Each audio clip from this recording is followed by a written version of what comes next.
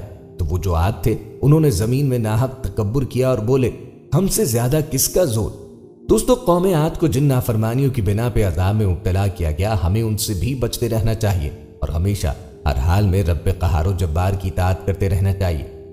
پروردگار عالم نے قرآن کریم میں قوموں کی تباہی کے جو واقعات بیان فرمائے، ان کا اصل مقصد یہی ہے کہ بنی نوع انسان اور خاص طور پر امت مسلمہ ان سے سبق حاصل کرے۔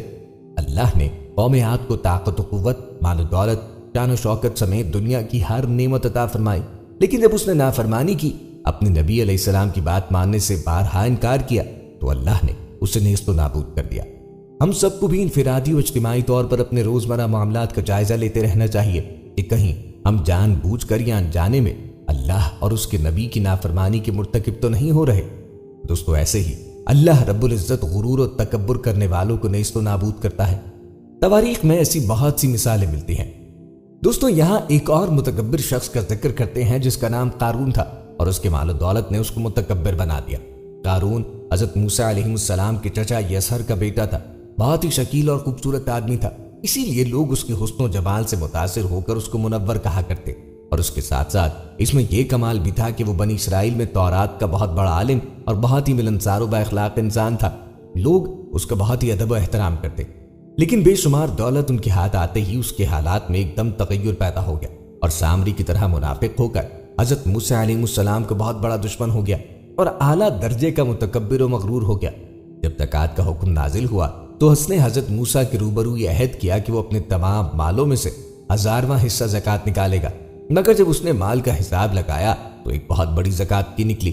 یہ دیکھ کر اس پر ایک دم حرص و بخل کا بھوت سوار ہو گیا، اور وہ نہ صرف زکوٰۃ کا منکر ہو گیا بلکہ عام طور پر بنی اسرائیل کو بہکانے لگا کہ حضرت موسیٰ علیہ السلام اس بہانے تمہارے مالوں کو لینا چاہتے ہیں، یہاں تک کہ حضرت موسیٰ علیہ السلام سے لوگوں کو برگشتہ کرنے کے لیے اس خبیث نے یہ گندی اور گھناؤنی چال چلی کہ ایک عورت کو بہت زیادہ مال و دولت دے کے آمادہ کیا کہ وہ آپ پر بدکاری کا الزام لگائے۔ چنانچہ عین اس وقت کہ جب حضرت موسیٰ واعظ فرما رہے تھے، قارون نے آپ کو ٹوکا کہ فلاں عورت سے آپ نے بدکاری کی ہے۔ حضرت موسیٰ نے فرمایا کہ اس عورت کو میرے سامنے لاؤ۔ چنانچہ وہ عورت بلائی گئی تو حضرت موسیٰ نے فرمایا کہ اے عورت، اس اللہ کی قسم جس نے بنی اسرائیل کے لیے دریا کو پھاڑ دیا اور عافیت و سلامتی کے ساتھ دریا کو پار کرا کے فرعون سے نجات دی، سچ کہہ دے کہ واقعہ کیا ہے۔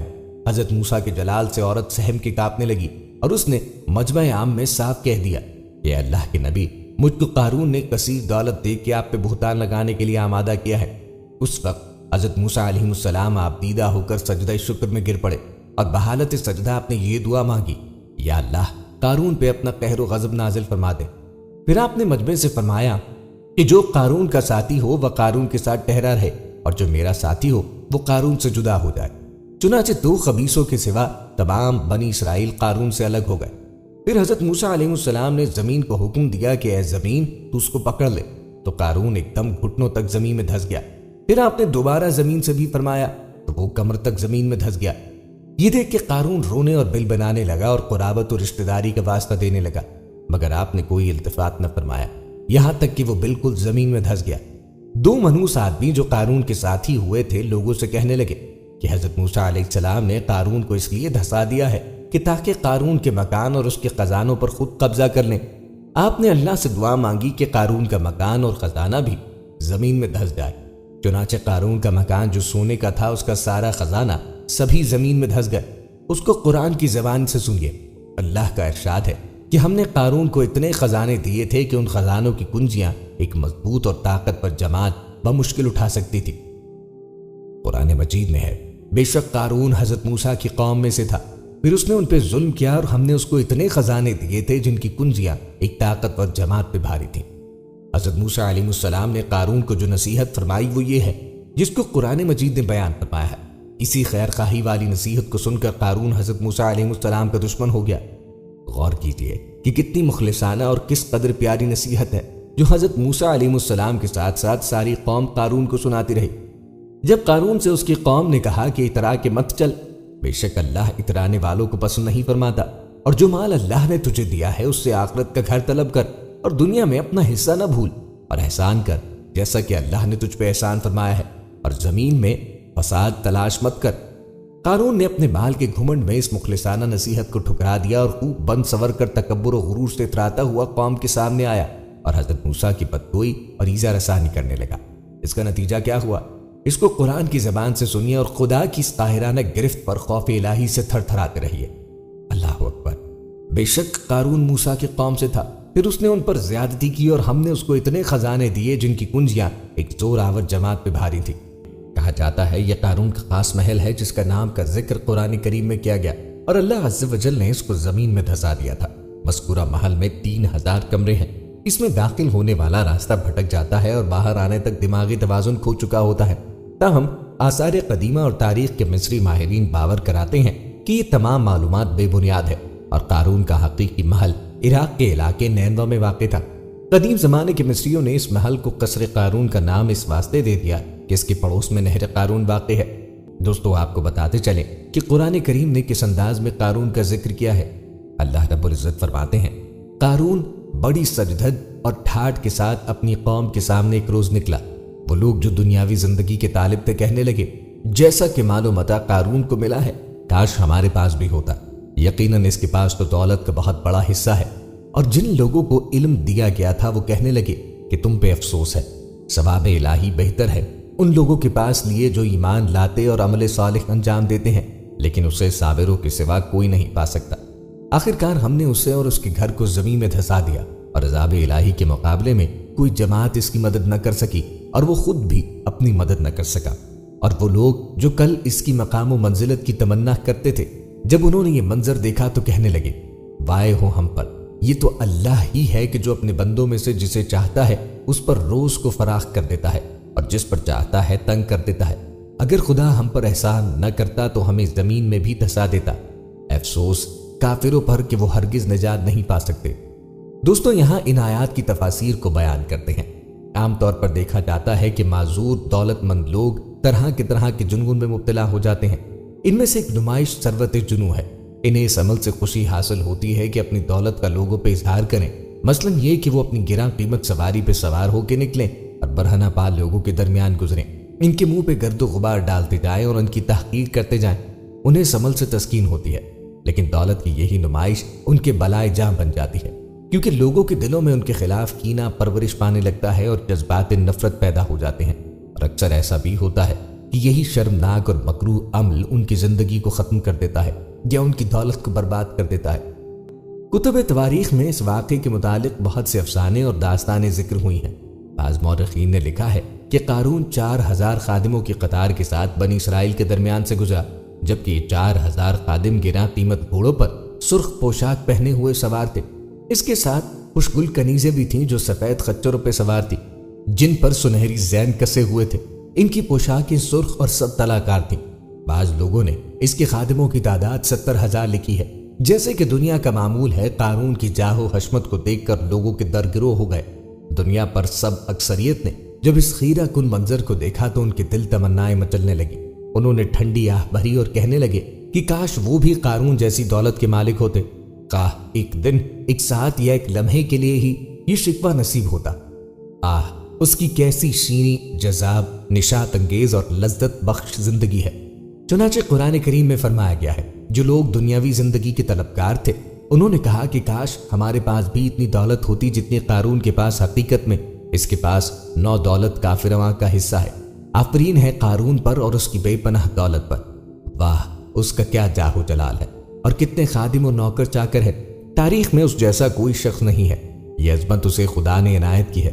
غرض لوگ اسی طرح کی باتیں کرتے تھے۔ در حقیقت اس واقعے میں امتحان کی ایک بہت بڑی بھٹی جل رہی تھی۔ اس بھٹی کے بیچ قارون تھا تاکہ وہ اپنی سرکشی اور غرور کا امتحان دے۔ دوسری طرف بنی اسرائیل کے دنیا پرست لوگ اس بھٹی کے گردا گرد مقیم تھے، لیکن قارون کے لیے ایک دردناک عذاب تھا۔ ایسا عذاب جو ایسی نمائش کے بعد ہوتا ہے۔ یہ عذاب اوج عظمت سے قعر زمین میں لے جاتا ہے، لیکن اس دنیا طلب بڑی گروہ کے مقابلے میں ایک اقلیت اہل علم، صاحبان فکر، پرہیزگار اور با ایمان لوگوں کی بھی وہاں موجود تھی، جن کا افق فکر ان مسائل سے برتر و بالا تر تھا۔ یہ وہ لوگ تھے جن کے نزدیک احترام شخصیت کا پیمانہ زر و زور نہ تھا۔ ان کے نزدیک انسان کی قدر کا معیار اس کے مادی وسائل نہ تھے۔ یہ وہ لوگ تھے کہ دولت و ثروت کی عارضی اور موسیقی انگیز نمود و نمائش پر تمسخر آمیز طور پہ مسکرا دیتے تھے اور اسے ایک بے مغز اور غیر حقیقی شے سمجھتے تھے۔ چنانچہ قرآن میں مذکور ہے کہ وہ لوگ جنہیں علم و معرفت عطا ہوئی تھی انہوں نے کہا، تم پر افسوس ہے، یہ تم کیا کہہ رہے ہو؟ ان لوگوں کے لیے جو ایمان لائے ہیں اور عمل صالح کرتے ہیں خدا کی طرف سے ثواب اور جزا بہتر ہے۔ ان الفاظ پر انہوں نے یہ اضافہ کیا کہ یہ ثواب الہی صرف ان لوگوں کا نصیب ہے جو صابرین ہیں۔ اس ثواب الہی کے مستحق وہ لوگ ہیں جو دنیا کی زینت اور اس کے ہیجان انگیز پرو و شکوہ کے مقابلے میں مستقیم المزاج رہتے ہیں، جو نعمات دنیا کی محرومیت کو مردانہ وار استقلال سے برداشت کرتے ہیں، جو ناقص لوگوں کے سامنے کبھی سر نہیں جھکاتے اور جو دنیا میں مال و دولت اور خوف و مصیبت کی آزمائش کے مقابلے میں پہاڑ کی طرح ثابت قدم رہے ہیں۔ خلاصہ کلام یہ ہے کہ اسلام اس دولت کا خواہاں ہے جو زمین پر باعث فساد، انسانی اقدار کو فراموش کرنے والی، ارتکاز و تکاثر کی جنون آمیز مسابقت میں گرفتار کر دینے والی، انسان میں جذبہ برتری ذات پیدا کرنے والی، دوسروں کو بنظر تحقیر دیکھنے والی اور یہاں تک کہ پیغمبروں کے مد مقابل آنے والی نہ ہو۔ ان اخلاق رذیلہ کے بجائے وہ دولت ایسی ہو جس سے جملہ بنی نوع کو فائدہ پہنچے، بین الناس اقتصادی نشیب و فراز کے خلا کو پل کر دے۔ اس شخص نے جواباً عرض کیا، میں اس سے اپنی اور اپنے اہل و عیال کی معاشی فراہم کرتا ہوں، اپنے اعضاء کی مدد کرتا ہوں، راہ خدا میں اتفاق کرتا ہوں اور حج و عمرہ بجا لاتا ہوں۔ یہ سن کر امام علیہ السلام نے جواب دیا، یہ دنیا طلبی نہیں، طلب آخرت ہے۔ دوستو، امید ہے کہ آپ کو ہماری آج کی ویڈیو پسند آئی ہوگی۔ مزید ویڈیوز کے لیے ہمارے چینل کو سبسکرائب کریں اور ساتھ ہی لگے بیل کے بٹن کو دبا دیں تاکہ نئی آنے والی ہر ویڈیو کا نوٹیفیکیشن آپ کو بر وقت ملتا رہے۔ اپنی قیمتی رائے کا اظہار کمنٹ باکس میں ضرور کیجیے گا۔ ملتے ہیں ایک نئی ویڈیو میں، تب تک کے لیے اللہ حافظ، فی امان اللہ۔